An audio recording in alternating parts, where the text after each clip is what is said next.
Do you need this, Mrs. Kemp?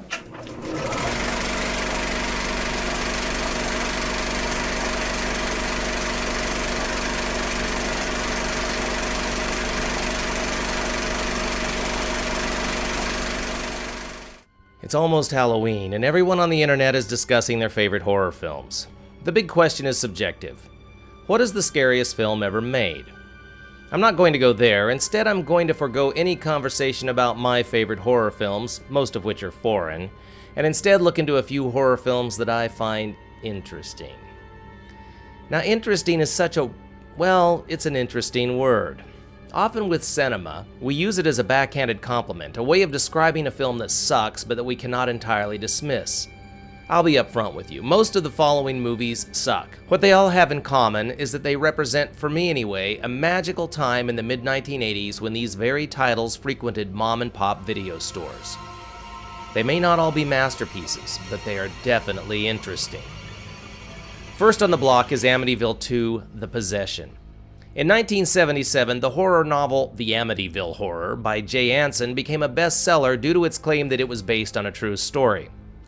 The book was adapted to a film in 1979 starring Margot Kidder and James Brolin, which inspired Amityville 2, an awful prequel 3 years later. In Amityville 2, a family moves into the iconic haunted house only to have their goofy son, fittingly named Sonny, become possessed by a demon. Sonny proceeds to kill the entire family, but not before having sex with his sister. Now, why do I find this film interesting? Because in 1982, I saw it at a midnight show, and about the time the ubiquitous exorcism rolled around, when Sonny started writhing on the floor, a drunk in the back row shouted, "I am the demon of breakdance." Some moments stay burned in your memory forever. Next on the list is the slightly better An American Werewolf in London, about a student backpacking across England who is bitten by a werewolf and becomes a werewolf himself. Unlike the other films on this list, An American Werewolf in London is a solid horror flick.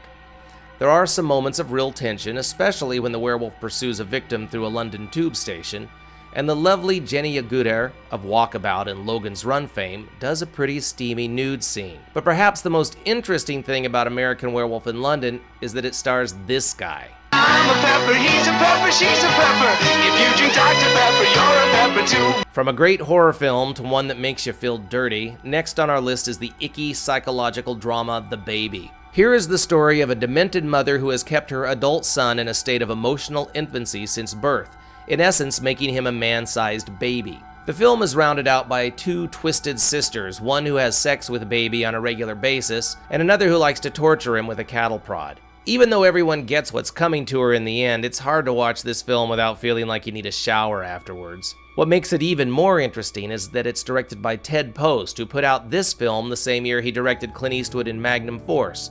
Talk about 100% weird. Next up to bat is the 1981 low-rent slasher flick The Burning, a movie that owes more than a little to Friday the 13th. Once again, we have horny teenagers partying in cabins in the woods, only to be picked off one by the horribly burned former caretaker who wields a mean set of head shears.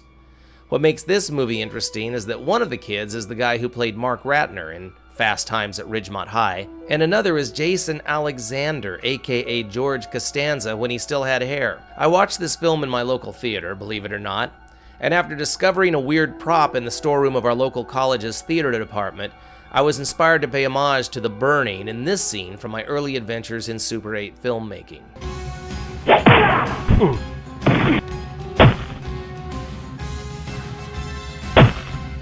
Tough luck, Ernie. The first pack of cigarettes is on you. A horror movie list would not be complete without something by Stephen King. I happen to love King as a writer, but I hate about 80% of the films inspired by his work. So for my money, here's one of the worst, Children of the Corn.